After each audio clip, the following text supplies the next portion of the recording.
hear my kids yelling. Hey, are you ready? You ready? Let's do it. Squad.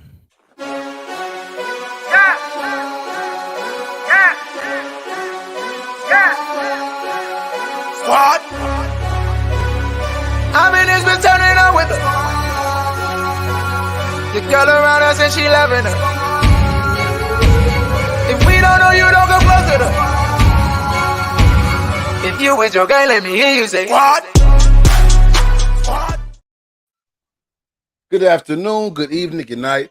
This is season 5, episode 6 of the Read, Talk, and Listen podcast. I'm your host, Nick Reed, along with my brother and co-host, Trey Reed. How you doing tonight, man? Bruh, I'm good, man. Just trying to survive another snowstorm. I know whenever you when I talked to you earlier, first of all, you sent me a ton of show notes, and I was like, dang, and this was yesterday, and I was like, he must have thought today was Wednesday. That's why he sent me all these show notes or whatever. And then I called you this morning or whatever, and you were like, yeah, I can't go this way because the roads are those roads aren't cleared or whatever. And I was like, roads aren't cleared. I'm wearing shorts and a shirt. You know what I'm saying? I'm like, roads aren't cleared. And then I was like, oh, y'all still getting snow right now. Bro, So, dude. that's wild. Exactly, man. So I was out of town yesterday for work, and it was clear south. I was like probably about an hour south. No snow down there at all. And then my boy Cal called. He was like, bro, he goes, where you at? And I was like, I'm in North Sioux City. He was like, dude, it's coming down in Sioux Falls. You probably want to get back. And I was like, how you know I'm on the road? And he was like, oh, I talked to Andrew. Andrew's one of our guys that we hired that him and Cal are friends too. Yeah. So I'm like, all right, bro, I got you. So I just shot back to Sioux Falls, or shot back, stopped at a couple stores in between, and then got back. And then by the time I got back, it had stopped snowing. So I thought we were good. Like, nah, man. Boom. It just like hit hard last night.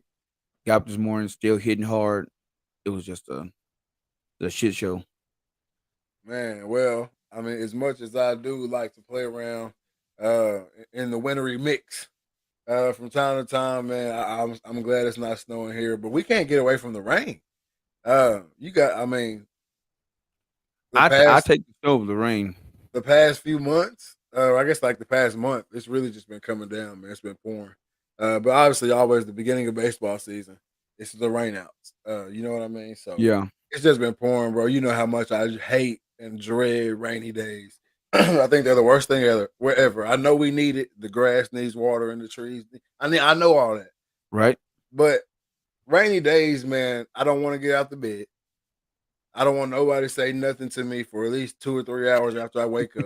You know what I'm saying? Like it's such a slow, dreary day, man. I hate that. I'm such my personality is such the opposite of a rainy day. Dude, a good rainy day, a good snowy day, whatever, dude. I pop on a good horror movie. No. Sit up on the couch and I'm Gucci, bro. I'm good.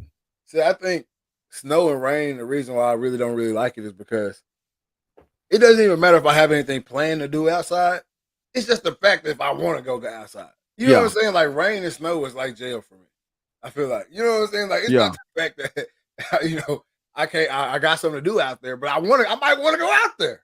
You know what I'm saying? But it's a wrap. You don't want to get out, especially with the little ones. You know, you ain't taking the little ones out in either one. It's a whole process, man. Exactly. But hey, like the thing is, like with rain, you can just chill. If you do want to go, you can just hop in the car and go. When it's snow, you gotta crank up the snow blower. You gotta clean out the driveway, clean out the sidewalk. Because if you don't have the sidewalk cleaned out in 24 hours, the city gonna hit you with that fine. You know what I'm saying? So you gotta clean the sidewalks off. Who's walking? People still walk their dog. Dude, there's a guy in my neighborhood. He run every morning, and dude, you can see the ice on his beard, bro. He out running. Then the snow plows come through, and they don't put the gates on, so it puts a big drift in front of your driveway. So I'll clean my driveway off, and I'll still have a 4 foot, 5 foot drift after the plows come through. So I gotta crank the snowblower back up, go out, shovel, move all that, then shovel it, get it clean again. It's just a whole process, man. Yeah, that's something I'm glad I don't have to. Something I don't have to deal with, man. But like I said, we just been dealing with the rain. But other than that, man, it's just been work. Hooks has built a turf field now, So even with all the rain we've gotten, we've been able to go out and still get some games in. What did Brandon say? How long do you have to clean off your driveway and walkways? That's crazy. So before I used to wait till it stopped snowing. So then that would take me like 4 or 5 hours, real talk. But now I start doing it like as it comes down. I'll wait to every like 3 hours, go out and start moving it because it's easier to move when it's less on the ground. But the more you let it build up, it's a whole hassle, man. And I live on the side of the street where I got the mailbox. So the mailbox is on my property. So I have to clean the mailbox off at the area too, so the mailman can come in. Because if not, nobody on my half of the street get mail, so they knocking on my door. They just have to be knocking on mine. Oh, the city give you 24 hours to get it cleaned up, and you better put some salt down. Because somebody walk in front of your house and slip, home insurance, baby. Better hire a neighbor kid to shovel. You Man. got a neighbor kid? Not old enough to shovel nothing. Hey, that's something right there. If you live up there, you gotta start them early, baby. You gotta start them early. Hey, just like what you call it, like down south, you'll see a kid with a lawnmower and a gas jug walking down the street. You in a couple of neighborhoods, they got some kids that got a shovel, knock on your door. Hey, I clean your driveway for $45. $45 to manually shovel your snow out of your driveway. What? Yeah, you just said you will go out there, and if you let it snow all the way, it'll take you 4 or 5 hours with the machine. Yeah. So what's it taking these kids with these shovels? It's 4 or 5 of them. So one gonna take the driveway. It's a team of them, and they gonna split that 45. Because if you call some professionals, they gonna hit you for 150, 200. Couldn't be me. Couldn't be me, man. Couldn't be. It just couldn't be me, man. I couldn't do that, man. But man, we got this. We got a new idea. We've been talking about the RTL merch for a little second now. You know what I'm saying? So we got a new idea. You brought it up, so I'm gonna let you go at it, man. All right, so we've been having some trouble, you know what I'm saying, coming up with some designs for the RTL. We just don't know what the fans want. So here what we're gonna do. We're gonna run a contest for the month of March. You send us a design. You got to the end of March to do it. Once we get all the designs, we're gonna pick 2. And then live on air, we're gonna have people in the chat vote on a design. If your design wins, you can get $100 and a free T-shirt. There we go. There we go, man. You're gonna get a free T-shirt, and also $100. Who don't like a free?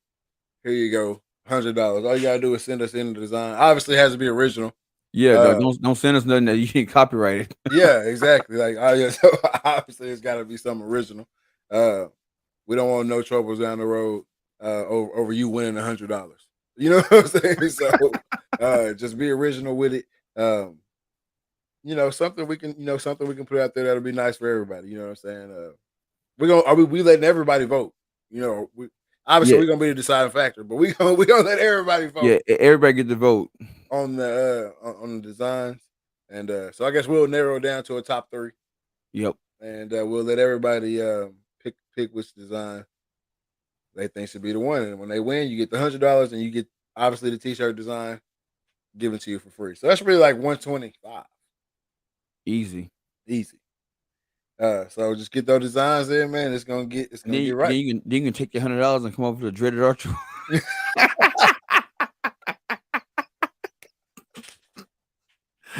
and then buy some merch. Yeah, take the 100 and get over there to the dreadedarcher.com, man, and buy you some merch over there. If you tuned into the podcast right now, man, we appreciate the time coming in with us tonight. We got some big stuff to talk about. Exciting weekend in the sports world. Exciting weekend in the sports world this weekend, man. The XFL starts. Oh yeah, or started last week. Started.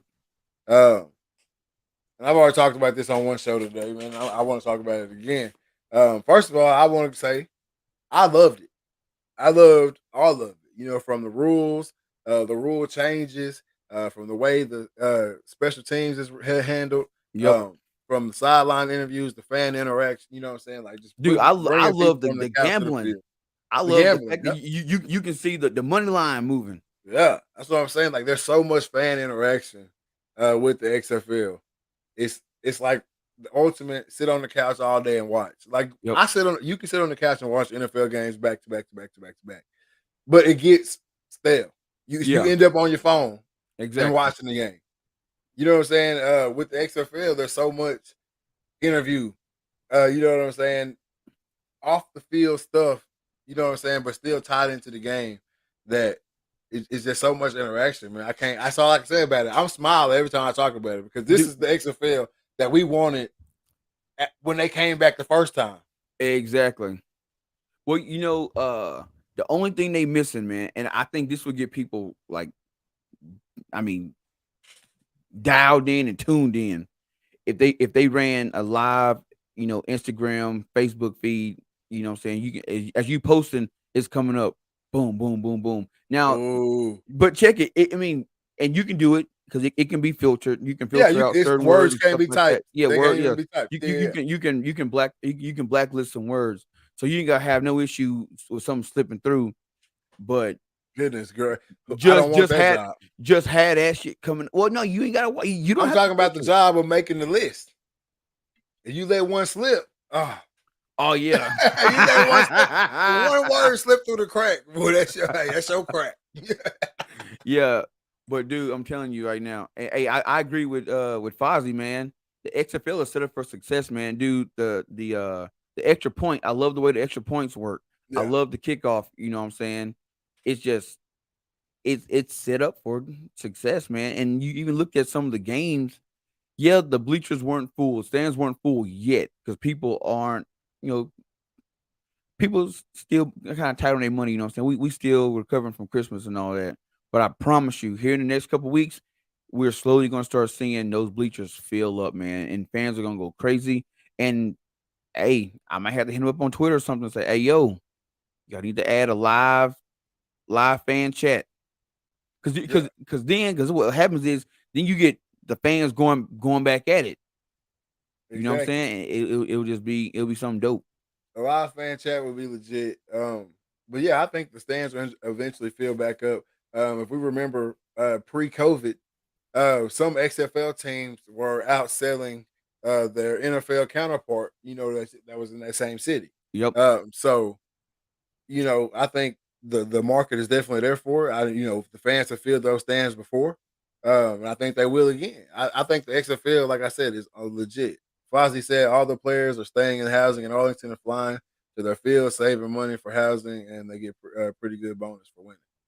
Yeah, I think it's Already. Man. The Rock, first of all, and his ex-wife, they did what no other XFL owners were able to do. Yep. They penetrated the NFL. I don't know if penetrated is the right, the right word. That's right. That's where we use that in the business world all the time. Penetration. Yeah. So they penetrated the NFL, man. They got in there. They got in with Goodell. Hey, because before, precursor to all this, the NFL was shutting down these leagues. Yep, easy. XFL, USFL. The NFL was the one that was really getting in the way of these leagues. Not able to get TV deals. Not able to get any spots, prime time games on TV at all. You know what I'm saying? And definitely not coming on the networks that the NFL is in cahoots with. But now they are. Houston is the team to beat. They look legit in the first game. Yeah, Houston did look good. Yeah, officially NFL Farm League now. They both are USFL and XFL. I just think, man, I think it's legit. Man, I think it's a fun version of football. It brings that extra funness to it again, man. And I'm excited for it. I think they've made the deals with the NFL. They've got the right things in place. Now guys are able to be drafted into the XFL, and that doesn't mess up your NFL stock. Exactly. It actually probably may rise the NFL stock of a player. Oh, hey, somebody they looking at him because it's all friends. Yeah. Like Wade Phillips is a coach in the XFL. You don't think he's still talking to dudes in the NFL. Dude, he got a list of NFL scouts in his phone. You know he do. Exactly. So it's I think it's good, man. It's good for football because think about this: every other sport has you don't make it to the you can play in right. You can still make a living doing it. Yeah. You might not be a billionaire, multi-millionaire, but you can make a living doing it. Exactly. All right. It's been like that forever in all the sports. Now, before G League and basketball, you could just go over that water. Yep. And get it done. But now there's a spot for football because for football, it was either pro or you bullshitting in the backyard with somebody. You basically, you can call it what you want to call it. There's different names for it. We all know. We ain't got to get into it. But you can call it. It's pro or backyard. That's you know it. what I'm saying? And flag. Well, I mean, you got a arena. You got pro arena. or backyard. Yeah. Bro, arena is definitely backyard. You think so? Yes. And those guys have jobs.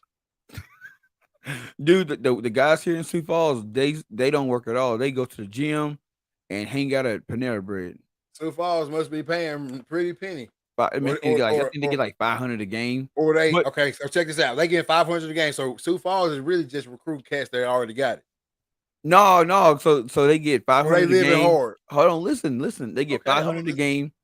They get $500 a game. They get living expenses taken care of. Okay. And then they get vouchers to different restaurants in town. So they ain't really you getting a paycheck. You get $500 and you don't got rent and you don't pay for food.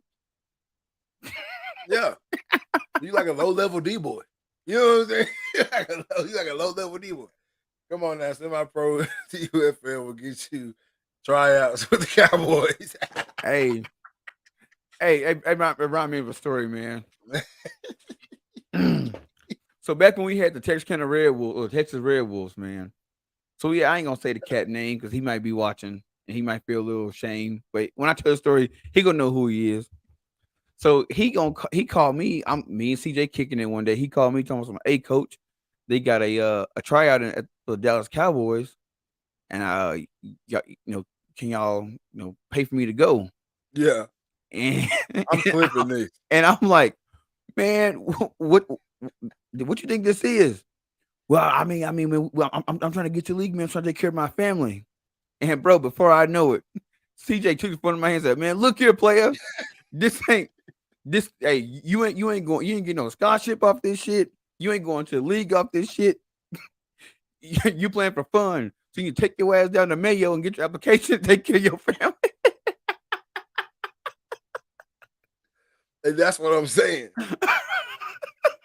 In the football world, if you don't go to the NFL, as a CFL, there is CFL. Can't say that. CFL, there is CFL. But if you don't go to the NFL and you stay in America, you know what I'm saying? You basically just playing for fun. That's it. You playing for fun. But now with the XFL and NFL, these guys are playing for some real money, and obviously not anywhere near what the NFL is paying out. But here's the thing: if you making 80, 90,000 a year, that's a good job. That's a good job. Yeah. You know what I'm saying? If you're making over $100K, that's a good job, and you're doing what you love. So like, yeah, you're not. I mean, and you could potentially you just get to play football and live the regular life, like not regular life, but comfortable. You don't get to play football and do the. You can play football, and yeah, you making $100K, $200K, but you can take that money, invest it, and you can eventually become a millionaire. You know what I'm saying? And who knows, you might get that shot at the big league. $60K is the base salary if you lose every game in the XFL. And look, my job when you start as a TM1, you make $60K. There you go. And that's dang good living. There you go. And that's what I'm saying. So I'm glad it's here, man. It's a lot of more opportunity for guys in the football world, and that's always a good thing in my eyes. So shout out to the XFL, shout out USFL. I don't know what the USFL is going to do to really draw my attention in, because it's kind of like really little brother. Because there's you know what I'm saying? Like, I hate to say that, but the USFL is kind of like y'all trying to be NFL. Yeah, like y'all didn't make it. I feel like XFL just has the feel that these dudes are still balling to get to the league. You know Yeah. what I'm saying? Like, I don't know. XFL might replace my love for college football if college football turns into all this. You know what I think may happen in the future. You know what I'm saying? Yeah. See, Fozzie even said it. XFL is gonna pull away from the USFL. Oh yeah, in no time. Yep. That's correct. I believe that. But I think Just with all the fan interaction. yeah. And I'm telling you, they if they at that live chat feed, it's a wrap. It's a wrap. Yeah, because it's giving you something to do too. Like, yeah, that would be that's something I want to see for sure. So you think this is the time? The XFL is here. We're not gonna see the XFL fade off into the shadows again, or we're not gonna see the XFL abruptly end due No, to funding or anything like that. they got too much money behind them right now. You got the biggest movie star in the world, you know what I'm saying, running it. And who knows how many investors that he actually has, behind him.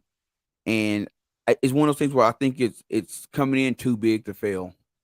Yeah, If it fail, it'll be due to like mismanagement of money, or or it could be just a lack of interest. But from just opening week, it seemed like the fans are interested. yeah, I'm definitely interested, man. I'm a fan. Hopefully, I can catch some games. We've already seen a football game in the stadium down in Dallas, so I think that'd be a legit environment. That stadium's got a lot of potential to, be a fun place. There's a lot of space. Obviously, you know how much fun it was if you went to Rangers games back in the day. Yep. So there's a lot of space for extra activity. They probably got it rocking down there. So, uh, And I'm gonna right check now it out. the weather around the country is still kind of chilly, but I promise you, if once it warm up, you're gonna see the games live, I man. mean, They're gonna spring football leading into the summer. I mean, it starts to get hot. You know, when it get hot, we can't stay in the house as humans. It won't right. let us do it. They're gonna fill up. Championship is in the Alamo Dome. Gonna have to make the trip. Ooh, oh, hey, we got a date on that, Fozzie. We got a date on that XFL championship. Yeah, because that'd be live to get a little setup and San and Antonio and, Bone. and do some on the spot interviews with people. Be dope. We do that. Set up the pod at the hotel. You already know. You're right. Shoot, hey, we can set up right where they're taking tickets at. Like, man, they said we can be here. Somebody say road trip. You already Hey, know. road trip. Hey, shout out my producer, man. Killer Cam. I guess since we right here, it's a good little spot to do it, man. Hey, y'all get over to the Instagram pages right now, man. Follow my producer at Killer Cam, KILLR Cam. Make sure you get over to the Instagram and follow my boy right here at DA underscore dreaded Archer 17 and myself Sir. at Big Poppy underscore ONE9. And then last but not least, you got to get over there and follow at the RTL podcast on the Instagram. And if you're watching right now, hit that share button. Let everybody know what you're watching, why you're watching, and where you're watching it at over on the Read Talk and Listen podcast. And if you're on YouTube, hit that subscribe button, hit that notification bell so you can know when we're going live. And we couldn't, we wouldn't even be going live right now if it wasn't for a few folks right now. First of all, Carbon TV. We want to give them a big shout out, man. Carbon Oh TV yeah, for Media. sure. Yes, Carbon TV Media picked up the Dreaded Archer podcast, put a big boost in both programs over here, man. Big shout out to them. They've been pushing you since day one. Can't thank them enough for that. So shout out to Carbon TV. Make sure y'all get over there and download the Carbon TV app, Carbon TV Media app, in the App Store, Apple, Android, anything you got. Hopefully it's Apple, but if it's Android, they got that for you too. Yep.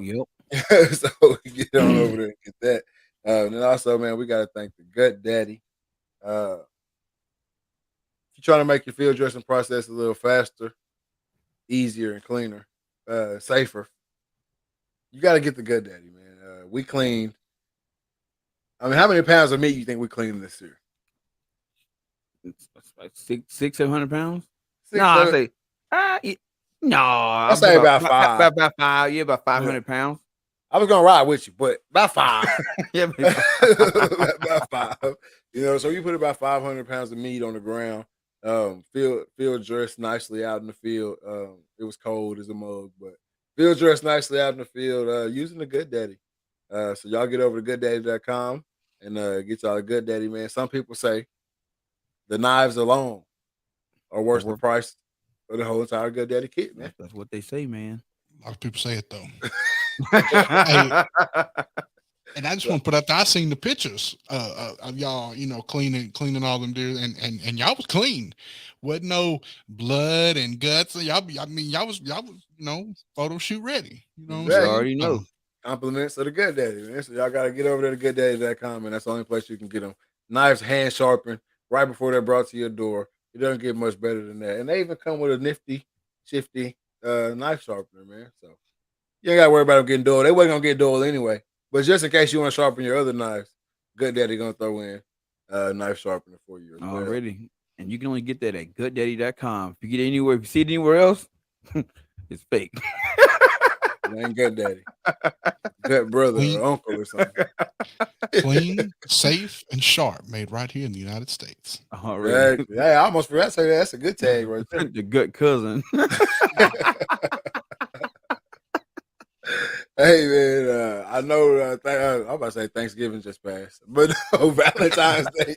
Hey, the way we smacked lunch down, it felt like it. Valentine's Day just passed. If you missed Valentine's Day, I can't help you out. You probably already in the doghouse, but I do know somebody who can help you out. She can help you. And that's Say Grace Home Cooked Meals and Desserts, man. You got to get over to the Facebook page, the Instagram, and follow Say Grace Home Cooked Meals and Desserts. You got everything rolling over there. The cake balls, the cupcakes, the cookies, the cakes, the dipped cookies, the dipped Oreos. Mm-hmm. Hey, change your life. Dipped change pretzels, your mind. dipped strawberries.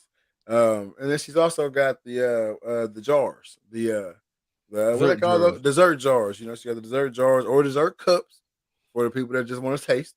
You know what I'm saying? She's got it all over there. Say Grace Home Cooked Meals and Desserts. And then also it is getting hot like we just talked about. So I'm sure she's gonna start doing the dinner meals and everything like that for y'all who don't like to cook or who get off a little late and don't want to cook.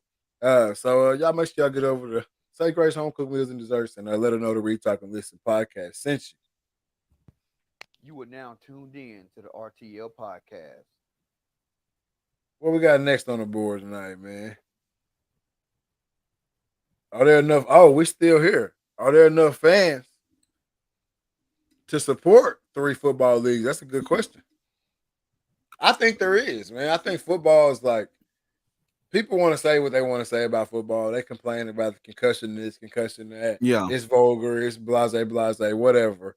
But football, we love that. It's inside of us. We want to see, like, we really want to see people die out there. Like, look how big the DeMar Hamlin thing was. Yeah. You know what I'm saying? Like, honestly, we wanted him to make it. Like, a lot of people, the majority of the world wanted him to make it. Okay? But people wanted to see what would happen if he died. That is, we want to see the bad. It goes back to the days of the Coliseum, man. Yeah. Like that's all football is, minus the death. You know what I'm saying? The Coliseum, people was paying. I mean, I don't know if they was paying for it or not, but people was packing out the Coliseum. You know what I'm saying?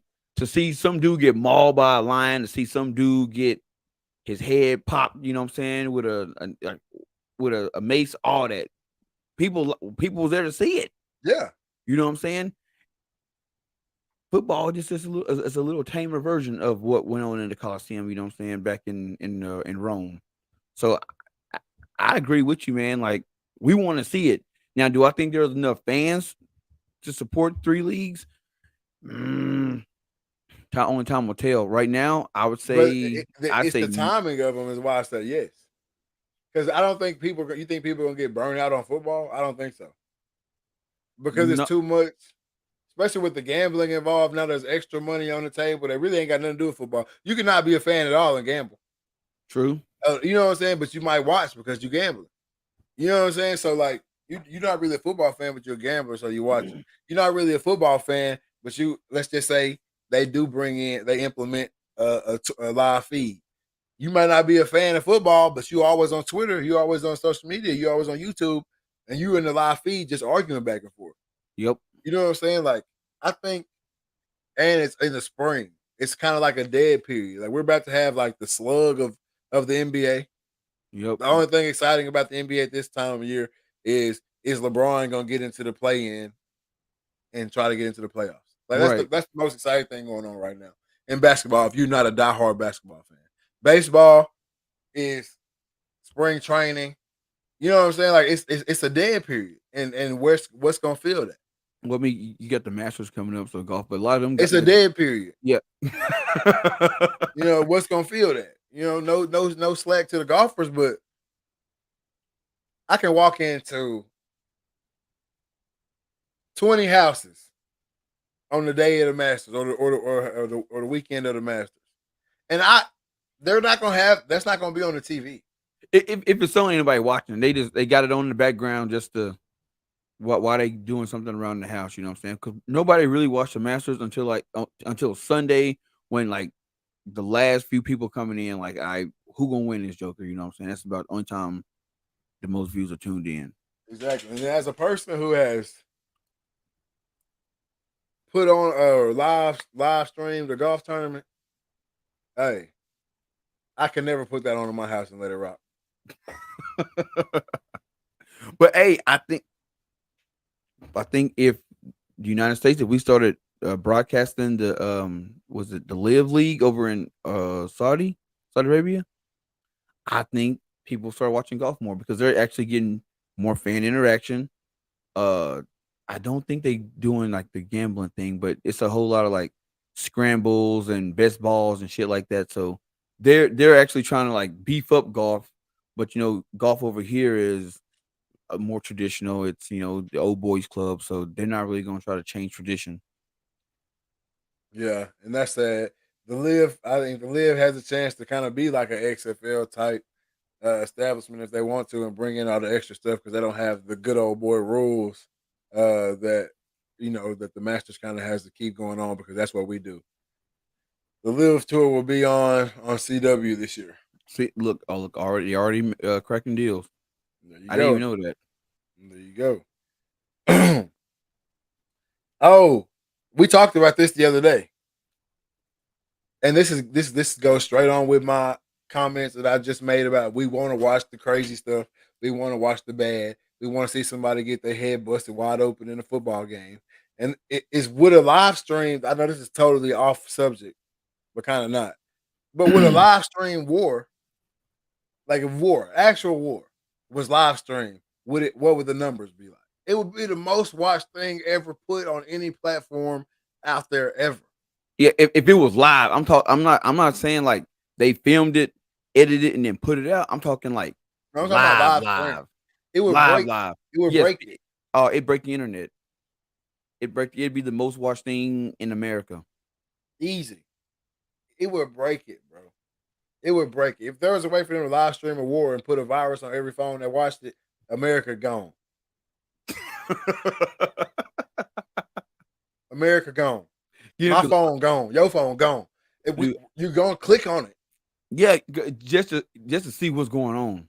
You know what I'm saying? I was talking to my buddy Cal about it. I was like, yo, because he acts like, what are y'all gonna talk about on the podcast? And I'm like, dude, we got a topic that I think is gonna be pretty wild. I was like, if war was live streamed, would people watch it? He was like, hell yeah. I mean, that was he was like, yeah, people would watch it. It'd be wild. And like, he was like, well, there are people who they could be their family member on there watching them. But I was like, that's what the Coliseum was. Yeah, that was your cousin, but that was an honor. It was an honor to be fighting the Coliseum in front of and Caesar and all them cats. You know what I'm saying? Alexander the Great. It was an honor. This is the thing. Like, yeah, an American war would do numbers. I mean, any war would do numbers, but especially like a war right now, like let's say Ukraine and Russia. If that's live stream, it's definitely breaking the internet. Yep.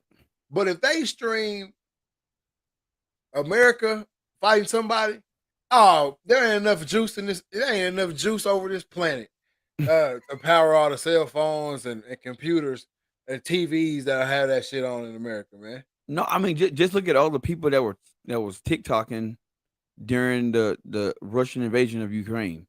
Yeah, dude, they were doing numbers, man, and wasn't really showing nothing. They were just in a closet talking about it. You have a couple cats walking the street saying like oh, look what's going on, and they got 5-6 million people watching live. Now you start showing some real stuff. Oh man, dude, you talking millions, bro. Billions of people will watch that because it's not just the U.S. Yeah, it's not just the U.S. We're definitely the best at covering up our brutality, or our brutalness.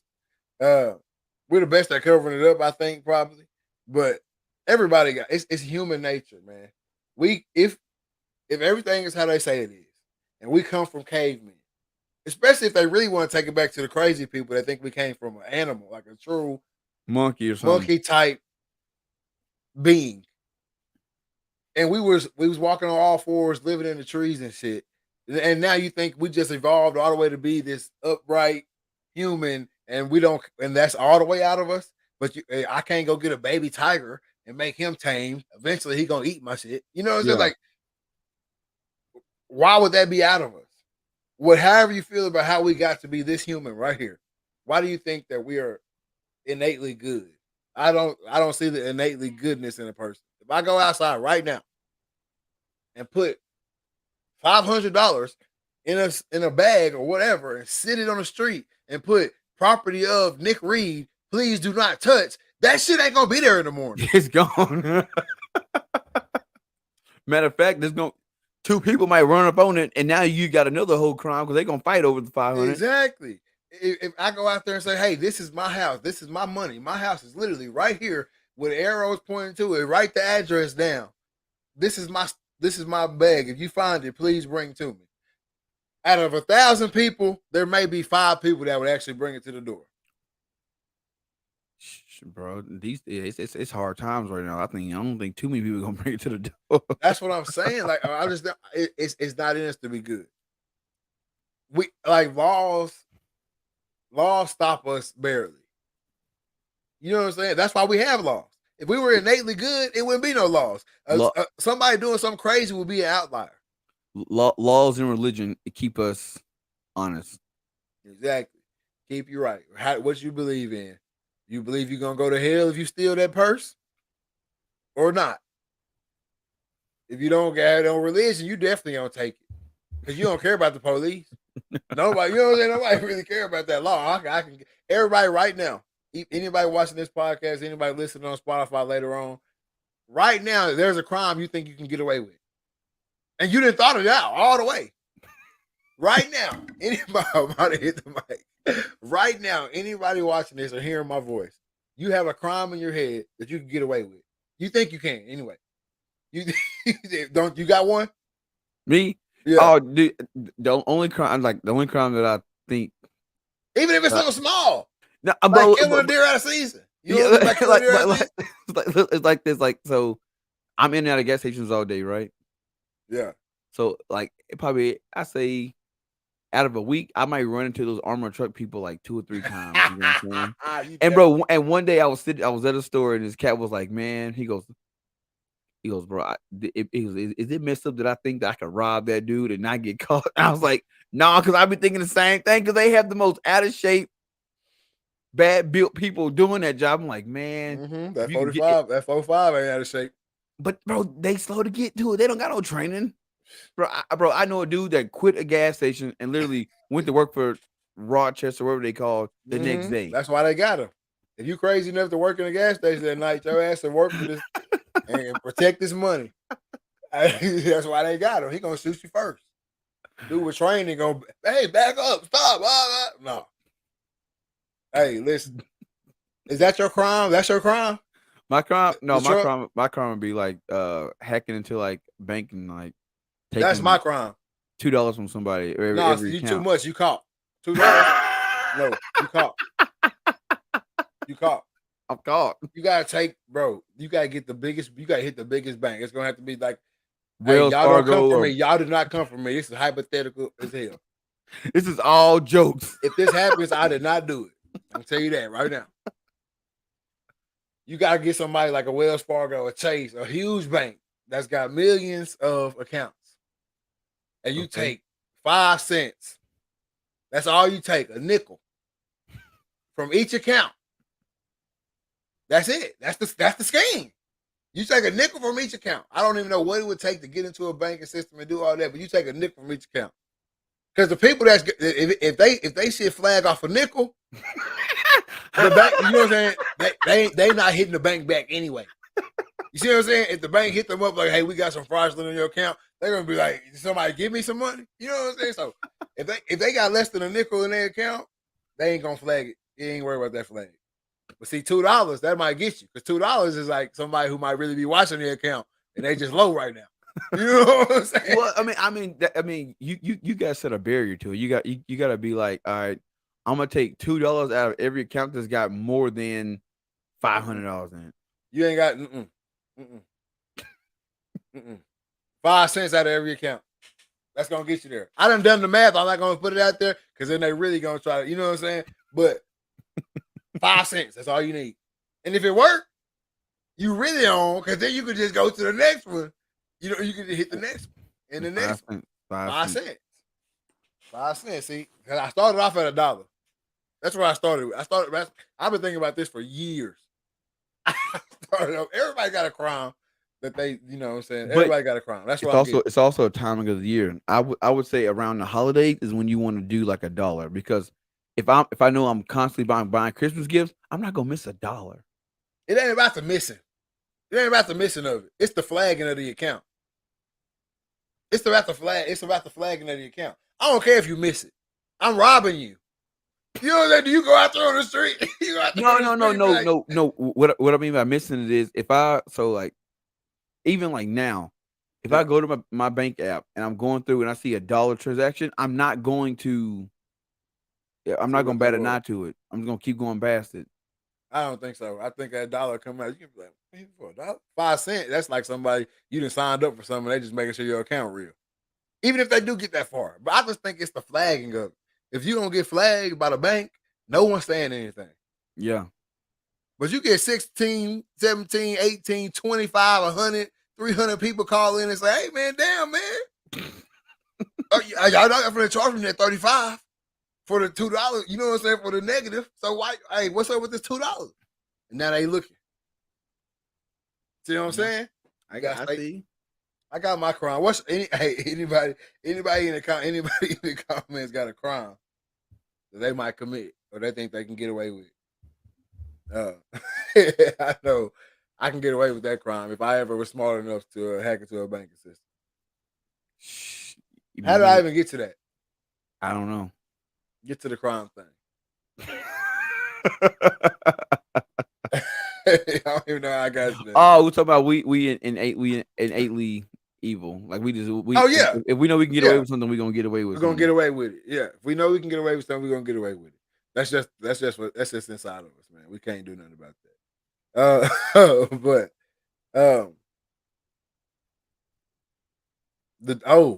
You got some. Woo! I told y'all he sent me a ton of notes. He sent me a ton of notes.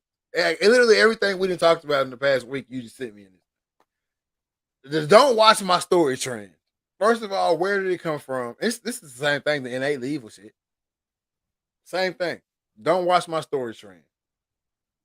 Obviously, ever since you was a kid, when somebody told you not to do something, you did it. You go and do it. You're going to test it out. You're going to try it. So they started this trend. I guess females started it. Well, not I guess. I know. Females started it. And it's don't watch my story, whatever. You click on a story, it's some girl shaking her booty, whatever it is. All right? Okay. Well, somewhere down the line, these cartels of sorts have caught on to the don't watch my story trend and have started to post their torture videos on these stories, right? And since then, what'd you say? I said, good gracious. Yeah. And since then, these things have gone through the roof. Like the trend is bigger than it's ever been. Not for the girl shaking the booty, but to watch people get their head chopped off. I mean, the one I watched, and I got a weak stomach. So I'm not really into the gory, none of that. I'm watching it, and it's just a girl sitting in a chair. And her hands are tied behind her back in the middle of a field. That's all it is. For like the first 5 little clicks, like tapping the screen. All right. When you get to the last one, a machete comes flying off screen and just right into their dome, man. And I was just like, off rip. You know what I'm saying? But I kept clicking because I'm like, what? Are you for real? And I go to the it's the shock factor, man. It's the shock factor. We one. live for the shock factor. I go to the next one, the same, like not the same thing, but same type of thing. And it's just bam, bam, bam, bam, bam. And so that's when I started looking it up. And that's when I called you and I was like, bro, have you seen this? But I mean, it just it's sickening, man. And but people watch. People watch. And it's not getting taken down. I don't know if can a story get taken down? Yes, story can get taken down. But see, that's the thing that throws me off about social media, and this is a whole we all subject. But like they'll snatch our stuff down if we play some copyrighted music off rip. Yeah. But I will see some of the foulest stuff on Instagram, Facebook, and you like, how is this still up? And y'all flag me for saying shit. Mm-hmm.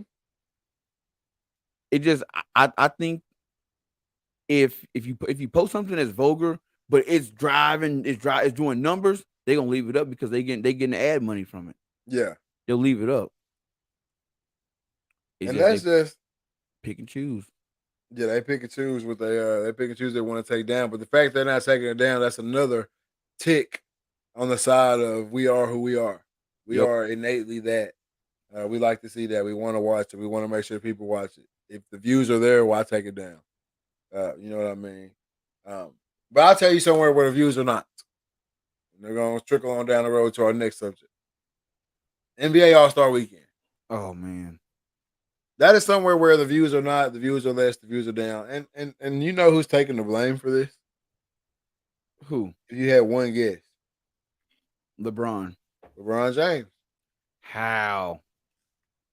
Not Shannon. My bad. Stephen A. Smith came out and saying LeBron James not getting into the dunk contest started the trend of guys not getting into the dunk contest. That's why the dunk contest is trash, and that's why All-Star Weekend is poochies. Yeah. And I'm just sitting here like, man, are we gonna blame LeBron for everything in the NBA? No, but I do see his point. I don't. I can see his point. I'm gonna tell you why. Because when you look at something like the dunk contest, you know what I'm saying, you want to go against the best of the best. So if you had a guy like LeBron get into the dunk contest, anybody in the league who feel that they you want to take LeBron down, you know what I'm saying? So you're gonna come in that joker. And that's gonna bring more views because everybody gonna see what's LeBron gonna do. Oh, now guys are then jumped in, and they go all these big profile guys gonna jump in. Now you watch the dunk contest, you don't know 75% of the guys in it. You don't know. But you're saying right here, these guys are solely basing their dunking ability off going against LeBron. Why can't no. But listen, hear me out. Yeah. How come KD, Russ, and all them cats didn't just get in there and go against each other? Same amount of excitement without LeBron. Well, LeBron's a leader. Like he's a leader. Like if you want to break it down, LeBron has said it from the jump that he's trying to be the longest to play ever. So he wasn't getting in there regardless. But are y'all gonna make it to 20? Is that y'all's plan to make it to 20, 22, 23, 25? If y'all planning to make it to 23, 25, get your ass out there and jump for that money. Yeah, true. I'm trying to go to year 25. Like I said, I do see what Stephen A. saying, because if you got the big dog in the league saying, no, I'm not gonna do it, then it trickles down. Well, then if LeBron ain't doing it and I ain't as good as him, why am I gonna do it?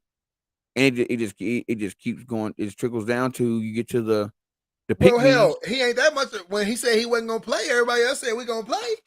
Well, that's different. Now you're talking about their money, bruh. When he said he wasn't gonna play, if him saying he ain't gonna be in a dunk contest, they ain't gonna dunk for one day over something that don't. You know what I'm saying? He said he ain't gonna play. Everybody like, ain't my boy. Yeah, No, but honestly, my boy. like, are you saying like not play like in the All-Star game or not play? No, like when he said he wasn't gonna play at all. Whenever COVID had first hit, when he first came out, he was I like, "We bet ain't you playing." if LeBron would have come out and said he wasn't gonna play, I bet a lot of guys would have not played. Hey, he said he wasn't gonna play, and then he changed his mind because everybody else said we playing.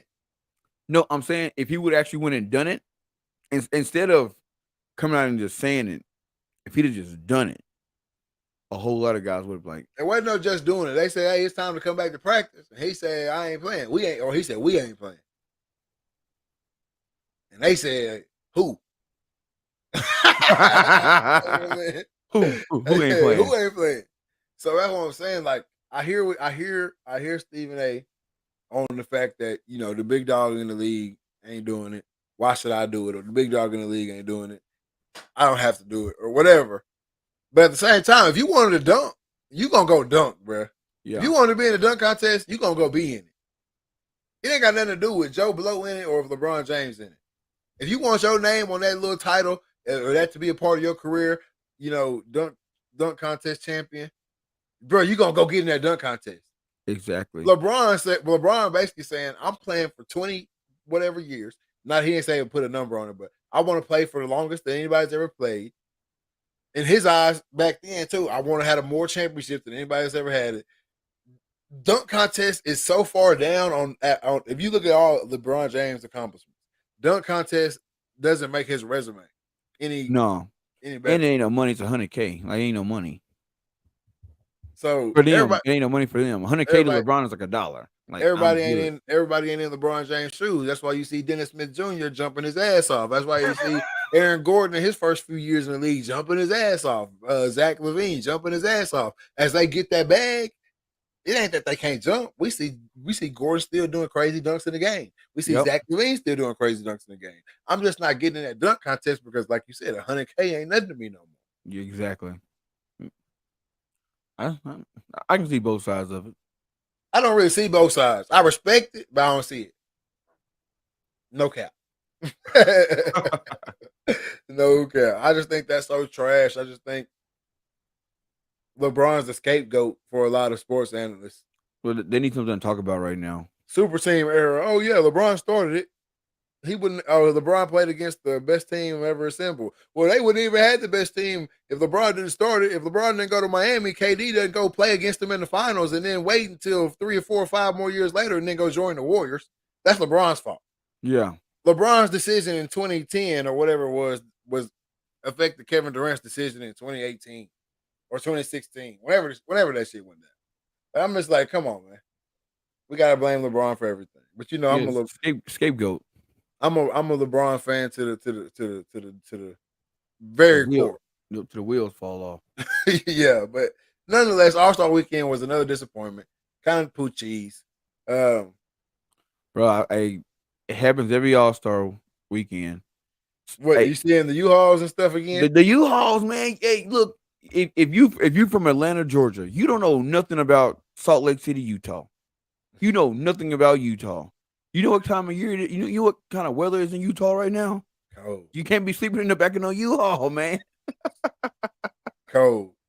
You cannot get a one-way ticket to Utah thinking you're going one-way ticket to All-Star Weekend thinking you're gonna pull a baller. Because guess what? Every other lady in that town around the country got the same idea. You willing to play that lottery?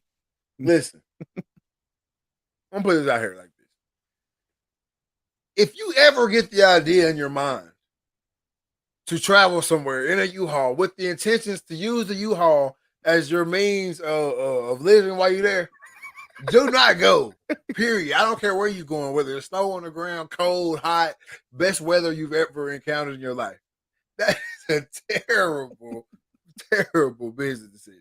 Whatever. It's terrible, man. If you're doing it, because if that's what you got to do, you shouldn't be going. Let's just be real. Especially if you can't get money to get back. U-Haul ain't cheap on gas either now. No, it ain't cheap on gas. Bro, I didn't seen GoFundMe, the people saying I'm stuck in Utah. I need money to get back home. I came in for All-Star Weekend with $133. Bro, there's no way. You think that's real? Or you think it's fake? I think some of it is fake, but It's gotta be fake. if it is real, it made I me know laugh. last year the videos were out there, so that shit was not fake. Last year, and when it was in Atlanta or whenever that was, seeing people get out U-Hauls and dresses and getting ready to go with the Uber waiting outside the yeah, U-Hauls. like that shit was uncalled for. There was a lot of craziness going on in Atlanta last year, and that's what I just think that just shows like where we are. It's sad to say, but it just kind of like shows where we are as a society. Like, I don't know, mean, man. it just be like somebody who want to be a movie star and they just up No, and go. They up and go to L.A. with $1 in a drink. That is not the same.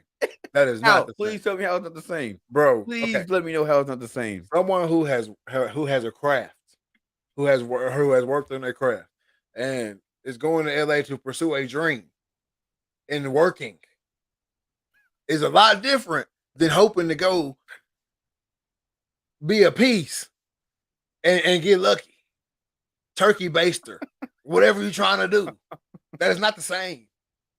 It's not nowhere near the same. You going with $1 in a dream, man. You going with $1 in a dream. No, they ain't got no dollar. No dollar.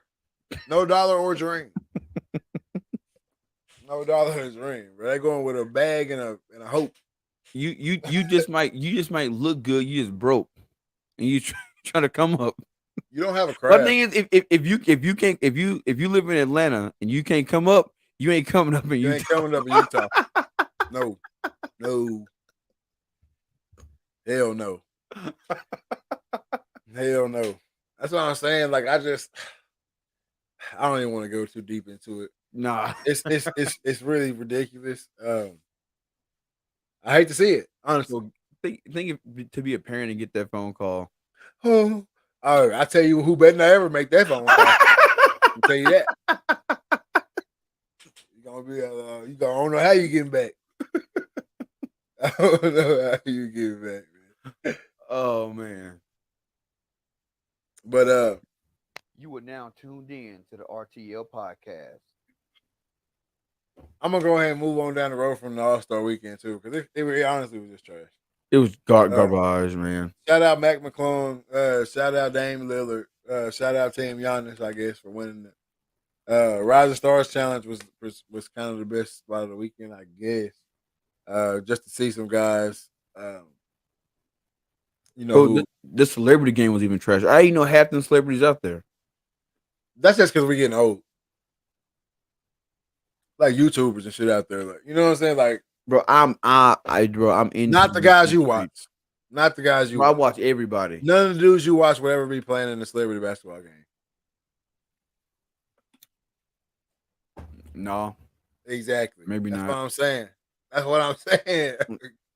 Get the head top. maybe like KSI or Jake Paul or he somebody. a fighter now though, but yeah. Cam said he got to bounce, so Cam is dipping out the back. So you got the wheel. NFL Hall of Fame knocks.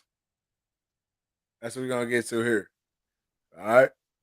NFL Hall of Fame knocks. First of all, I want to know: do you agree or disagree that the Hall of Fame voting and the Hall of Fame selection and how you choose who gets in is trash? It's garbage. I think the players should pick. Strictly? I think the players and coaches should pick. Okay. I can get down with it. I can get down with players and coaches. Because it's just like the NFL 100 they do every year, you know what I'm saying, leading up to the season. Dude, it's who knows the game better than guys that's in it, you know what I'm saying, currently in it. Yeah.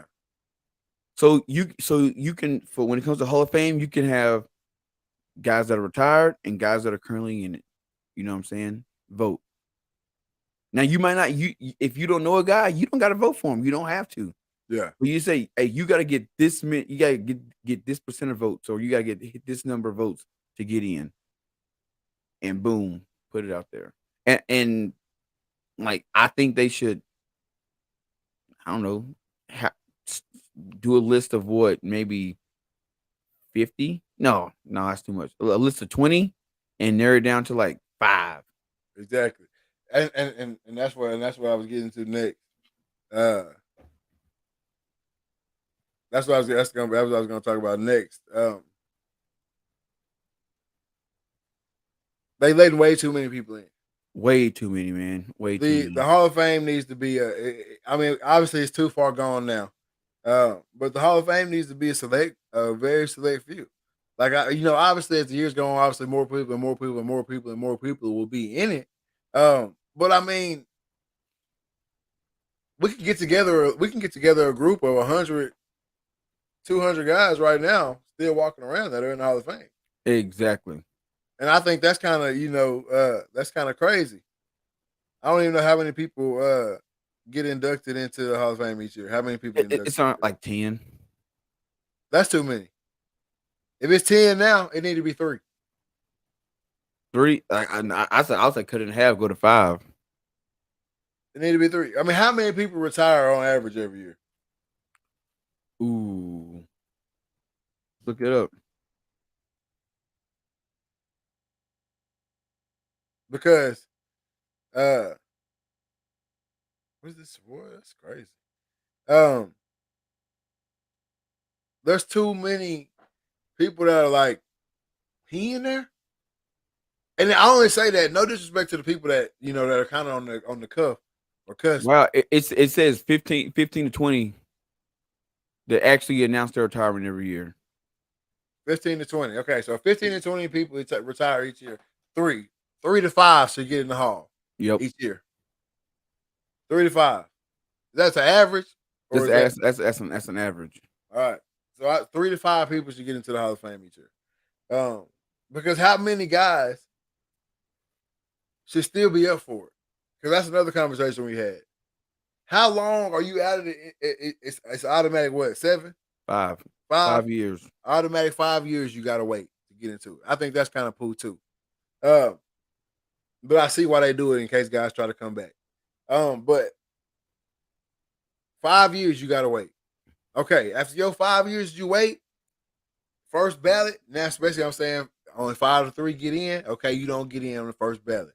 Boom, next time come around, you don't get in. Next time come around, you don't get in. That's your time. Yep. I was just mad Devin Hester didn't get in this year. He might be the best runner of all time. That should automatically get you in. I agree. Yep. If you're the best, if you're the best to do anything, you get in. If you're the best to do something, you get in there. But there are guys that are in there for their merit.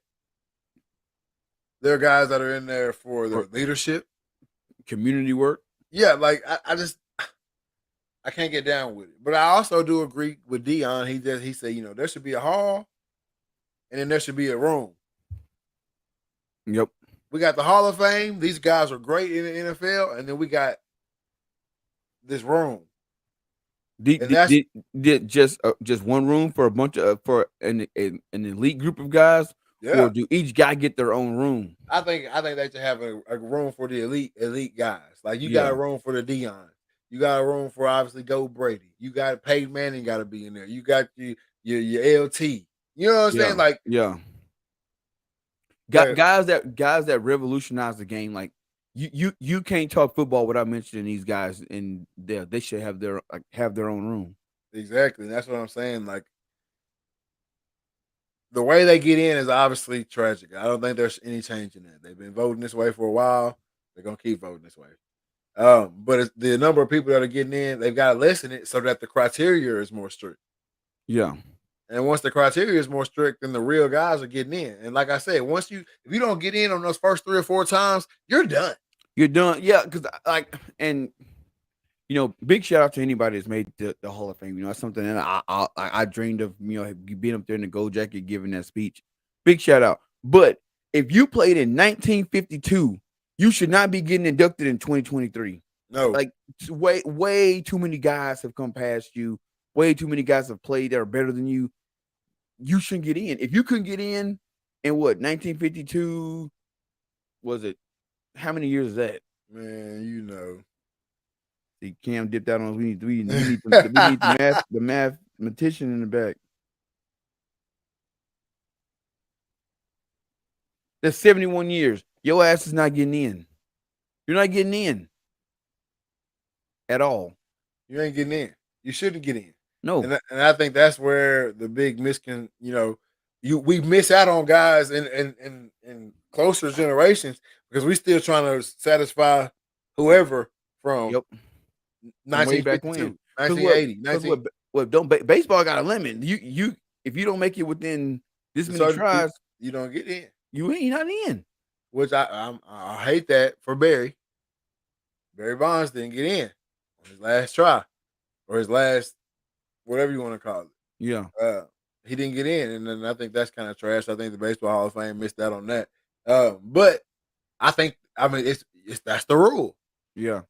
If you got this many goals that go at it, if you don't get it, tough titty. Yep. Said the kitty. So that's what it is, man. I hate that for I hate it for the greats. Like the supreme greats. There's a limit of being on the ballot. After so many years, they take your name off the ballot. But I think they're starting in the 50s year. They added a new spot for old players to get in. Yeah, that's trash. Yeah. You add a new spot, it need to be for the new player. Exactly. Ain't got no new spot for the old cat. But I hate it for the goats. That's what I hate it for. Yep. I shout out, like you said, shout out to everybody who's getting in. But I hate it for the goats because it kind of lessens. It lessens it. Their stuff. Even like I'll take it to the NBA for a second. Because this comes up all the time. Shaq and Charles Barkley. Shaq was a much better player than Charles Barkley. You can say what you want to say. Yeah. Yes, Charles Barkley was a great player, but Shaq is the most dominant basketball player outside LeBron James that we've ever seen in the NBA. When him and Charles are arguing, the only thing he can say to Charles is that he got rings because at the end of the day, we both in the Hall of Fame. We both in the Hall. So yeah, you got ring, Shaq. I didn't get a ring, but hey, this jacket tells me I'm as good as you. Yep, I'm as good as you are. I'm in the same category as you. Some even say it's better because look, man, I didn't even get no rings and I'm in. You got multiple rings and you in. You got in. So what I tell you, like that's what I'm saying. Kind of lessens the accomplishments. Of the exactly. GOAT. Lessens the accomplishments of the goats because like Shaq did it all. MVP, Finals MVPs, 3-peat, and he's sitting right next to Charles. Exactly. You see what I'm saying? It just don't make no sense. And like bringing it back to like the knocks. Like I remember like back in the Gap, the knocks were like real. Like it was the cameraman and whoever was gonna welcome the guy into the Hall of Fame. They knock on his door. He had no idea they were coming. You know what I'm saying? This dude is in a wife beater and some shorts. You know what I'm saying? Now they got camera crews all in the house and it's too staged, man. It kind of like lessens it takes all the emotion away from it. You know what I'm saying? Yeah. Like if it was me, I don't want to be surprised. I want to be out of my yard cutting my grass and I see a truck pull up. Man, who's this to my house? You know what I'm saying? Like what's going on? Yeah. Hey Trey, you know what I'm saying? Just want to say welcome to Canton. Oh no, man! Oh no! Lot more than oh no, man! Yeah, that would be great. That would be great. I agree. I would like to see the natural reaction from some of these guys, other than the stage. Oh, I know they're coming here. Let's get everything right. But then again, also image is everything in 2023. I might not want to be seen in my boxers in my front yard. Or I might want to be seen in my wife beater coming to the door. You know what I'm saying? I don't want my wife to open the door and whatever she walk around the house in. You know what I'm saying? Like, so 2023 is the image too good. They pop up with the live camera. Hey, you sitting there with the jabroni in your hand. You know what I'm saying? Oh. You know what hey, and the camera. So I understand why they doing it that way. But nonetheless, man, I just hope they figure out a way to distinguish the GOATs from the guys who are just great. Yeah. And I know it's a fine line right there, and it kind of sounds crazy. Like, what do you mean GOATs are just great? Well, you know who I'm talking about. There's a great level, and then there's an elite level. There, like you have everybody that's great, but then within those ones that are great, there's some ones that even rose to the top. You know what I'm saying? Exactly. All right. What are your thoughts on the guys who got in this year? You know, I got no issue with it, man. You got, Rondé Barber, great corner. Love watching him play for Tampa. Don Correll, I don't know him. He played or he coached in 1973 all the way to 1986. I don't know nothing about him, Too long ago. Yep. You got Chuck Holly, played for the Cowboys. He played for Chicago Bears and the Cowboys, played in 1958, and then he retired in 1973. Too long ago. Joe Klecko, don't know him. He played in 1977 and too long ago. In his career in 1988. I don't know him. Ago. We all know Darrelle Revis. You know what I'm saying? Great, well deserved. This is his first ballot, first year eligibility. Should have been in. He been done. Should have been in. So check this. So this goes back to what we were talking about earlier. So Joe Klecko, he's been eligible for 30 years and finally got in. Too many people in the past. He's been eligible for 30 years. Let's see. Chuck Holly, eligible for 45 years. Yeah, they got the senior spots is what they call it. Yeah. Then you got Ken Riley. He got done playing in 1983. You know what I'm saying? Eligible for 35 years, cornerback. I don't know him. Joe Thomas. We all know Joe Thomas. You know what I'm saying? Which, when they showed him getting inducted, I had no idea who he was. He's lost so much weight and is like trimmed up. Looked like a totally different person. Yeah. You play in Cleveland all them years, and when you get done, you're going to lose that weight too. Zach Thomas. We all know Zach Thomas, the asshole. Great linebacker. You know what I'm saying? And DeMarcus Ware. I mean, great. Like, I mean, I got no fuss over the list. I mean, the guys that I don't know them. I wasn't born when they played, but the guys that I do know that I don't know them, but that's why it's too late for you. It's too late for you. You know what I'm saying? Like, bro, we get into the generation where like kids are like kids don't really know Mike Vick like that, right? And you gonna tell me Ken Riley is still eligible to get into the Hall of Fame? Like, that makes sense to me. You got 3 extra spots that you're gonna let people in per year, and you're gonna give them to 3 guys who a lot of those guys. I mean, do you have to still be alive to get in? Nope, you can be passed away. You know, because Walter Payton, he was passed away when he got in. Okay, a lot of those guys from his team are gone. Yeah, you know what I mean. Like that. There's like you said, man. There's just been too many people to come and play since you played that were better than you. If you are not in by now. Yep. Well, like you weren't really, you weren't good enough to get in as a normal player, so you got old, and you getting in as a senior. Like, you're not really even at this point. You're not even getting in off of what you really did. I feel like I don't know, man. Yeah. So basically, the coaches and the contributor, the voters, when it comes to the senior finalists, they vote yes or no. But if you are a guy who's been in the league within the last 10 years, you have to get 80% of the vote from the committee. So the senior guys, they get a yes or no. So it's like, should we put what's his name, Chuck Holly in? It's yes or no. That's what it is. Yes or no. And then for everybody else, like Darrelle Revis, Rondé Barber, Zach Thomas, they gotta get 80% of the vote. So it's like, damn, I'm in. That's stupid. It lessens. Don't tell me if I'm the NFL, I'm not putting that out there. I'm not putting that how the committee was selected. I'm just gonna say everybody got 80% of the vote. Yeah, and that's it. You don't got to know how we vote senior guys in. Who is a player? Oh, fun fact. I don't know if this is real, but I saw somebody say it earlier. There was a diamondback rattlesnake found in a toilet in Texarkana, and it bit the dude on the finger. The rain pushed them through the pipes, I guess. I didn't even know there was rattlesnakes in Texarkana. Man, they don't know. They don't know no boundaries. They don't know no boundaries, but I don't know. I feel like it's what normally happens is like, so people buy hay and stuff from all over. Yeah. So people the snake might get gets bound up in the hay bale. Then they move it to Texarkana somewhere.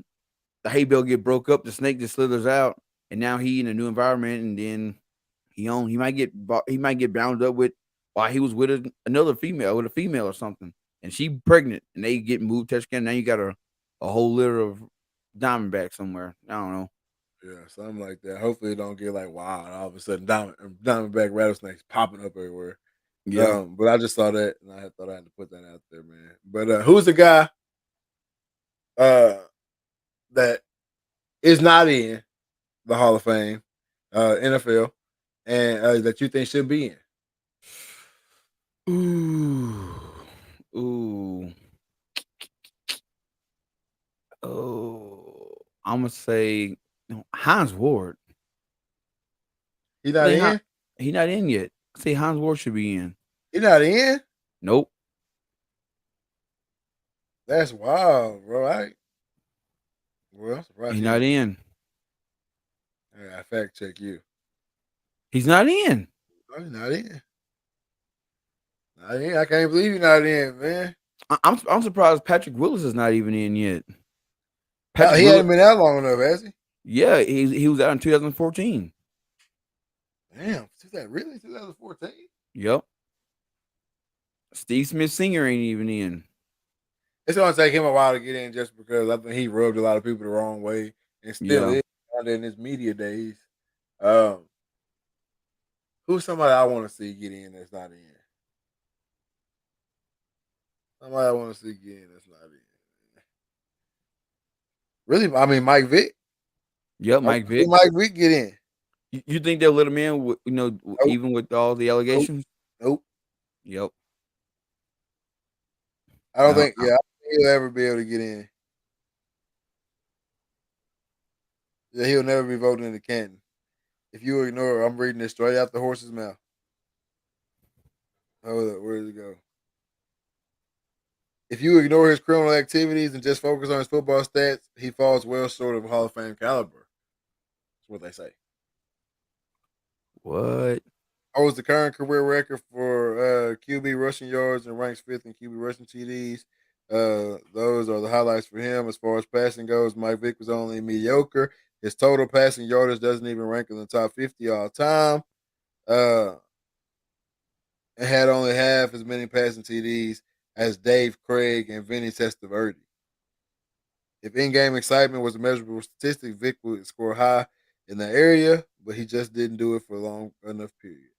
One of the most telling things about Vick's career is during his 14 seasons in the NFL, he was only full-time starting QB for 4 of them. Hall of Fame voters are not impressed with that kind of inconsistency. Man, that's wild. And I think there's a lot to be said about that little insert right there. Yeah, even like Reggie Wayne, he ain't in yet. Yeah, he will be in though. The Mike Vick thing. I feel like, but if you check out Joe Namath's stats and tell me why he's in. Yeah, because he was Broadway Joe. The guarantee when you come out and say, I guarantee we can win a Super Bowl, and you come out there and win Super Bowl, you win. You win. I think this is my thing right here. If you take Mike Vick's, I guess if you ignoring the jail, you got to ignore the missed time. Yeah. So I guess no. I mean, I guess the dude's kind of right. Mike Vick's he's like he was a video game character in real life. You know what I'm saying? Like, so I feel like if you grew up and you watch Mike Vick, you think he should be in. But I guess if you look at the numbers, I mean, he's not even top 50. So he doesn't really deserve to be in, but you can't really. I mean, you can look out there on the field today and you see Mike Vick. That's why I think he should be in. Well, here, just to please Brandon. What we got, Joe? We got Broadway Joe's numbers up here. Can you see that? Yeah, Michael Vick beats him and everything, or just game started, Joe Namath wins. He also wins in yards. No. Vic won that. Vic got 143. Joe Namath That's got wins. I said game started. Oh, okay, I got you. Game started. Joe Namath. Yards, completions go to Namath. Attempts go to Namath. Completion percentage goes to Vic. Yards goes to Namath. Touchdown percentage goes to Namath. Interception goes to Vic. No, Joe Namath threw more interceptions. Interceptions percentage. Joe Namath 5, Mike Vick 2. Game winning drives. Joe Namath had 16, Mike Vick had 14 yards per pass attempt. Joe Namath 7.4, Mike Vick 7. Adjusted yards per pass attempt. Mike Vick had 6.6. Joe Namath had 5.6. Yards gained per pass completed 14.7 for Namath, 12.4 for Vic. And then yards gained per games played goes to Joe Namath as well. And then QBR, Mike Vick. So, I mean, with the Mike Vick comparison, he beats Vick and he's in. Yeah. But the numbers are close enough where the numbers are close enough, they both can get in. They both could get in. Exactly. Because I swear, if Trent Dilfer ever slide in, into the Hall of Fame, Vic better get in. But Vic, the reason, no matter what, regardless of the numbers, Vic's not getting in because of the off the field. Yep, the off the field issues. Which is why I think that holds a lot of guys back. Which honestly, I don't think that should even be a criteria because it's about what was my contribution to football. Yeah. Same thing with Ocho. He won't ever get in because of how he was. Yep. Same thing with T.O. But it's wild because everybody said the same thing about Randy Moss. But no. Randy Moss's antics were always like, it was never no real trouble. Yeah. He wasn't a problem with the law. Air quotes in that, and not even the law. He wasn't a problem in the locker room. Oh yeah, true. You know what I'm saying? Like, he talked his trash, he backed it up. You know what I'm saying? He was just loud. He danced, he did, all that stuff, but he didn't. It wasn't never anything disrespectful. It wasn't nothing. His most disrespectful thing was to pull a Randy Moss. You know what I'm saying? The fake moon in Green Bay. When he told him, I'm gonna pay that straight cash, homie. Yep. He just talked his shit. He really wasn't a problem. Or he was never labeled a problem, really. But T.O. was labeled a problem. Yeah. Ocho, a problem. But T.O. got in, though. After a while. Yeah. After a long time. T.O.'s the first ballot all day, every day, 2 times on Sunday. Easy. Ocho Cinco, I don't know if I can say the same numbers wise, but look out there on the field today. You see, look at Jamar Chase. Yep. Look at Jay Jettas. But but see, sometimes I think players are ahead of their time because sometimes you get a player who's doing something like and they weren't in the NFL. This was a college team, but look at Miami. But Miami in the 80s is what every college team is now. Flashy. I'm gonna talk my shit. But back then they were ahead of their time. Like people, they're thugs, they're ruffians, because they were doing something that was outside the norm. And a lot of times, too, and they were the first splash of it. Yeah. So when it was us. It was really like the first splash of us. Exactly. In the college football scene or in the Power 5 scene. And when you look at guys like Ocho Cinco, he was doing the stuff that the NFL wasn't ready for at the time. Now you fast forward to now, you see the Jamar Chase doing the gritty. Man, I can't drive to work and not see kids doing the gritty as they walk into school. They'll do the gritty all the way down the block. You know what I'm saying? It's impacting the sport. Not Jamar Chase, but Justin Jefferson. Yeah, Justin Jefferson, Jay Jettas. But that's what I'm saying. Like, I don't even know necessarily say that they was ahead of their time. It was just the first time it was brought to the light. That was already going on. Where? In Florida. Like no. I'm saying like that was already going on in Florida. Matter of fact, a lot of that shit was going on a lot of places. Yeah. But that was the first time where you had a whole group of cats from the same area on the same team on a national stage. On a national stage where it was like, oh, we gonna be us, you know what I'm saying, regardless. You know what I'm saying? And then you got Uncle Luke coming to the games and throwing parties for the team. It was like, whoa, what's going on? Hey, we been like this ain't new to us. We ain't new to this. We true to this. It's like exactly, we grew up doing this. exactly. And then now you see it on every team you Everywhere. watch. It's the you. Everywhere. It's the you from the 80s, you from the early 90s, you from Yep. 2000. It just proceeds that way. So like I said, now you see Ocho Cinco every Sunday. Yep. You see T.O. every Sunday. You know what I'm saying? You see these guys, and now it's love. So I think they should get in. Yep. I think they should get in, man. That's all I got to say about the Hall of Fame, though. I can get deep off in the Hall of Fame because I think it's kind of trash. But like I said, I applaud everybody who done got in. I applaud everybody who took their journey to try to get in, and I applaud all the guys who still trying to get in. But I just think they let so many people in for such stupid reasons. Yep, and they leave a lot of guys on the outside. Exactly. Like there's no reason why Drew Pearson shouldn't be in, receiver from the Cowboys. Oh and yeah, Devin Hester. And I don't know why Drew Pearson is. The Devin Hester thing, I guess they kind of got a leg to stand on because what is it? There's only been one other punt returner necessarily put in ever. But like I said, if you're the greatest to ever do something, you should be in. Like the best kicker ever is in, the best receiver ever is in, the best corner ever, quarterback. Well, that's not yet quarterback, but the best people to do it in their time period are in. Yeah. So he is the best punt returner ever. He's got to be in. He got to be in. And here's the thing: if whenever they do like a top 50 plays in NFL all time, Devin Hester got like 5 of them or more, or more. He got, but yeah, I'm gonna say at least 5.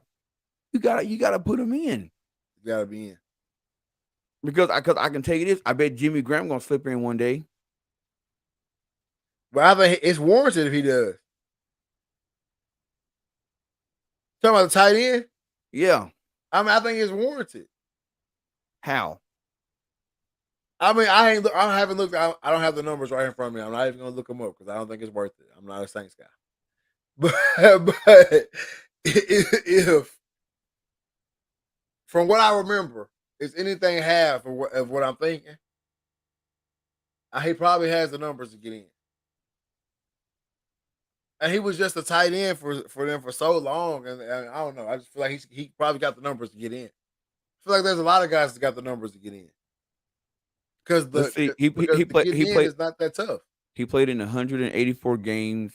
He had 713 receptions, 8,506 yards, averaged 11.9 yards a game, and he had 85 touchdowns. And what now? Give me, I guess. So who we look at to compare him to? Tony Gonzalez. Is Tony in? Yes. Yeah, that's what I'm saying. Like, I guess I don't know what a tight end's number should be. Okay, so Tony Gonzalez played in 270 games. He had 1,325 receptions, 15,127 yards. He averaged 11.4 yards a game, and he had 111 touchdowns. See, I gotta look this. I gotta look it up. See if I can't get a head to head. Get a head to head with these two right beside each other. They got the article for it, but no stats. Trash. But the numbers, they weren't that far apart for that many more games. I feel like, were they? Not really. I mean, because Gonzalez played in 270 games. He played almost 100 more games than Jimmy Graham. That's what I'm saying. So, but you hear me say I heard you say 11.9 yards a game. He had 11.9 yards a game, and as average. What was Gonzalez's yards per game? No, I'm sorry, yards per reception. Okay, I was about to say, dang. Yeah, my bad. 11 yards per game. He really probably shouldn't even be in this conversation. So Jimmy Graham had 11.4 per reception. per reception. That's what I'm saying. I think Jimmy Graham probably can get in. I don't know how many tight ends they letting in, but Jimmy Graham can probably get in. Obviously, Gronk gonna get in first ballot. He backed his clock up a little bit by coming back, but Yep. he'll still get in, man. I mean, if you look at all time tight ends, you got 1, 2, 3, 4, 5, 6, 7, 8. Jimmy Graham is 8th on all time list. So yeah, he got to get in. 8th on the all-time list, you're gonna be in because I'm Yep. sure how many of those guys are in. You know what I'm saying? A bunch, probably. I mean, a lot of them got. Oh, Shannon Sharp is in. So if we look at the top 10, so you got 1, 2, 3, 4, 5, 6, 7, 8, 9, 10. I don't know who Jackie Smith is. I don't know if he's in the league or not. Ozzie Newsome. I don't know if he's in the hall or not. Jimmy Graham's not in the hall. Greg Olson's not in the hall. We know Rob gonna get in. Shannon Sharp is in.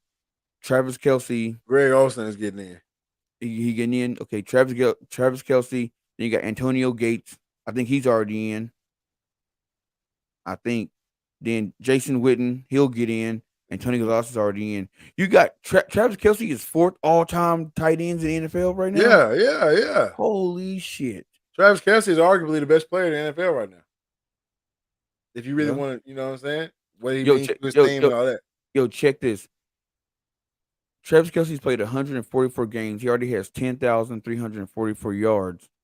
Antonio Gates played 236 games, and he also had Thomason. Yep, LT. But even outside of that, though,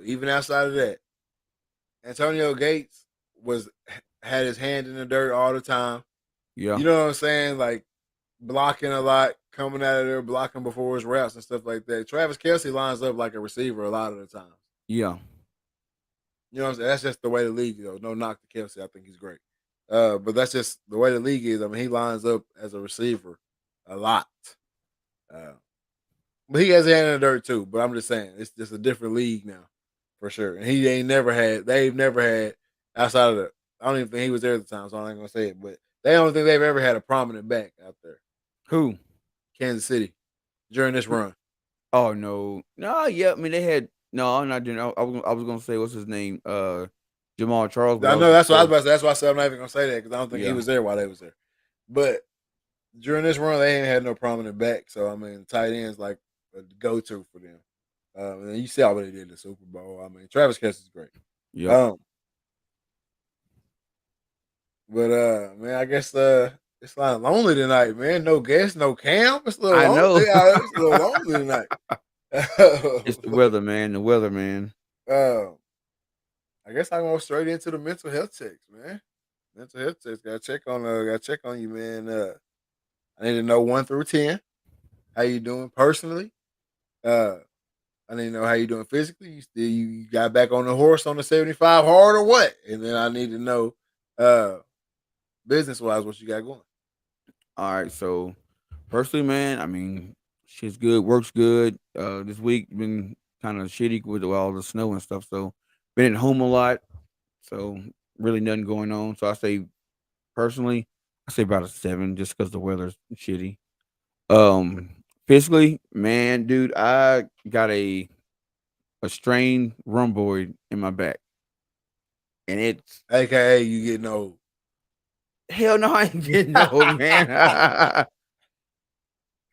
It's from sleeping wrong. So I'm like, I think I'm kind of stiff, man. I got an icy hot patch on right now, man. So I say physically, man, I'm about a 7 right now because it's like putting on pants, man. Just do anything like doing this right here, putting them shoulders up. It's right between my shoulder blade and my spine. It's like a little knot. Yeah. So like I said, I'm about a 7 right there. Business wise, man, Dreaded Archer. Oh man, got some gear in the mail yesterday. I got the Dowd Archery. Was it Axos Arcos? And I got the Muley Freak Game Changer binoculars pack, which I'll be doing an unboxing on. I'll be doing some reviews on. It's gonna go hard. I think the coolest thing about the Dowd Archery thing is we met Scott. Last podcast I said his name was Adam, but his name was Scott. I knew that's why I said that. we met Scott when Dowd Archie was a prototype, man. Yeah, It wasn't even on the market yet. exactly.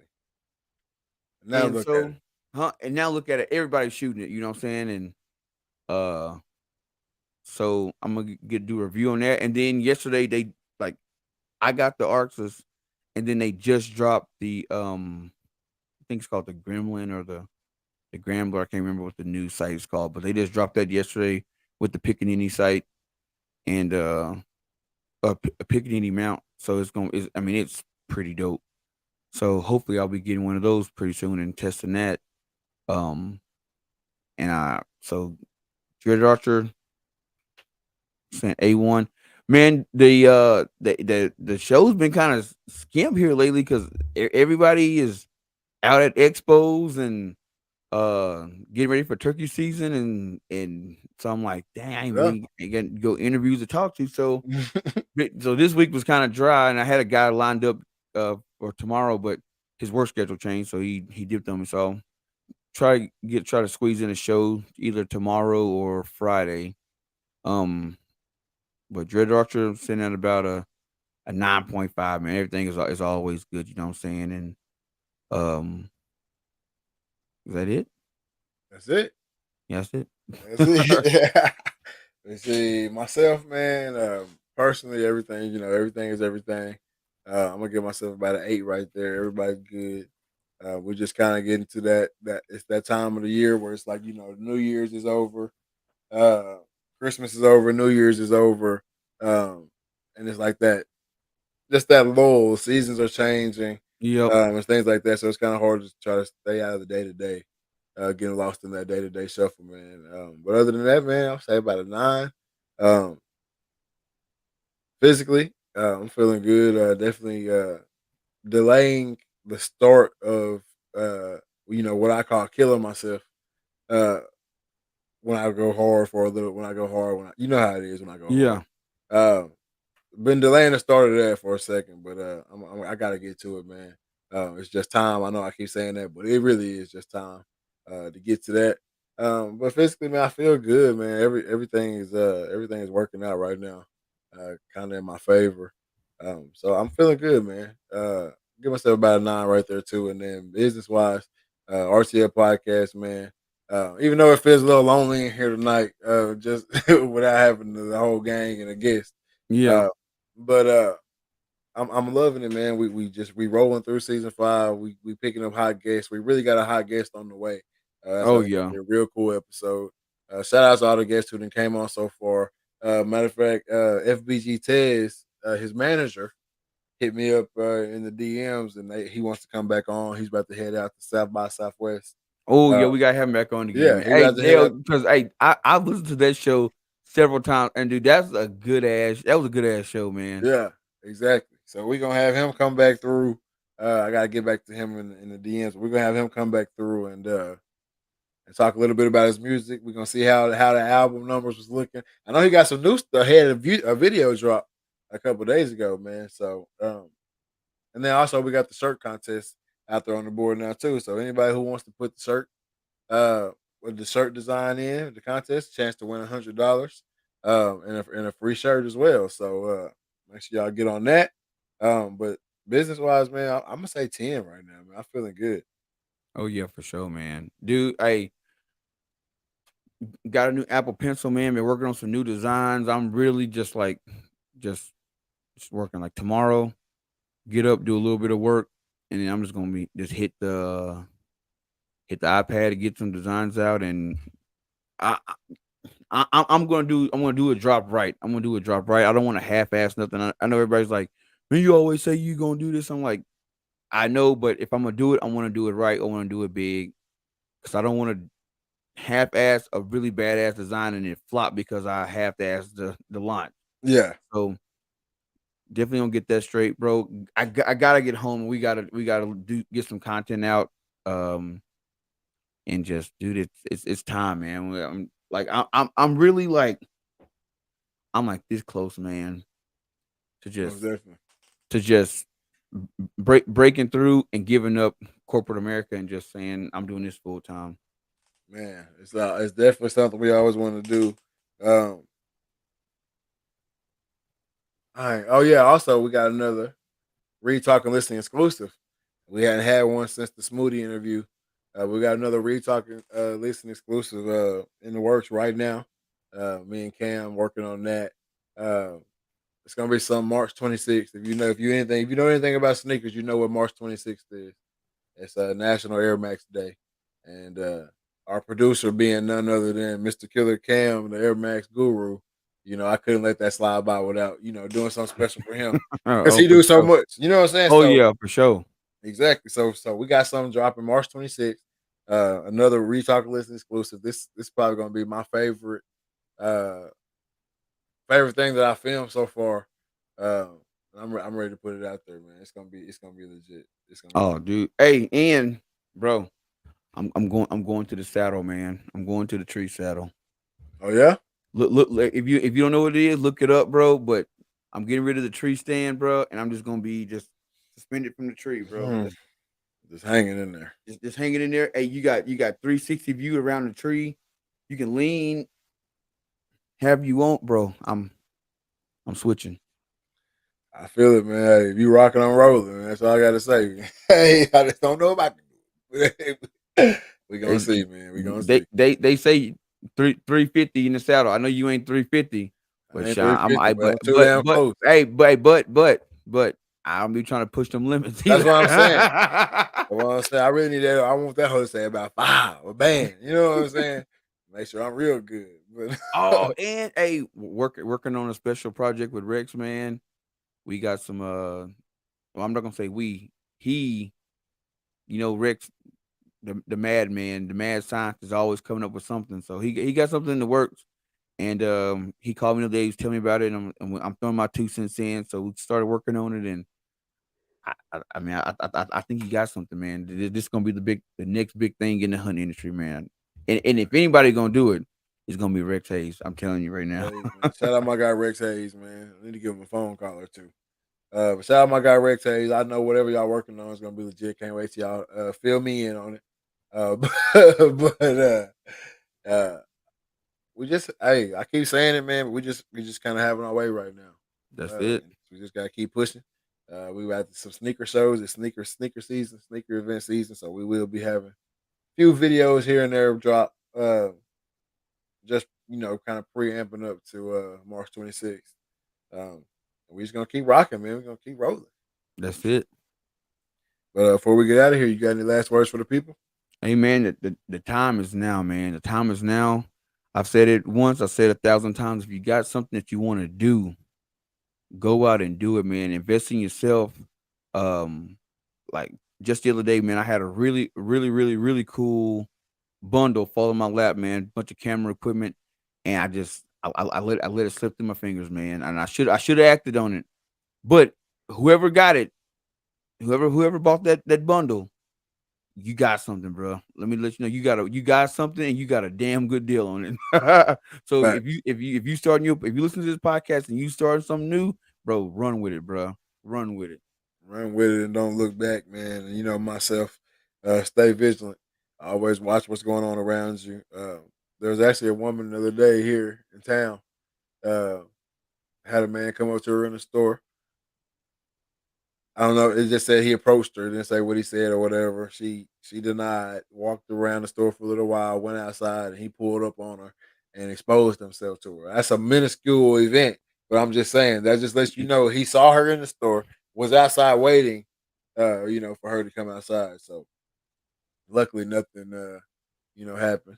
That's a blessing. But just always be vigilant, man. That's some weirdo shit, man. Yeah, that's some weird shit. But just always be vigilant, man. You just gotta be ready for anything. That just lets you know, you gotta be ready for anything in this world.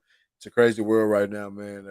So just keep everybody close to you, man. Watch the people around you. Know the kids your kids playing with. Know the parents of the kids your kids playing with. And last but not least, always have yours, because I'm for dang sure gonna have mine. With that being said, this is episode 6. Oh, season 5, episode 6 of the Read Talk and Listen podcast. I'm your host, Nick Reed, along with my brother and co-host, Trey Reed. Killer Cam had the dip. We are out. Peace. Squad.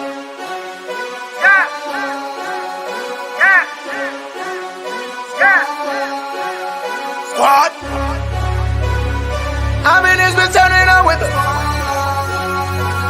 The girl around us and she loving her. If we don't know you, don't come close to her. If you with your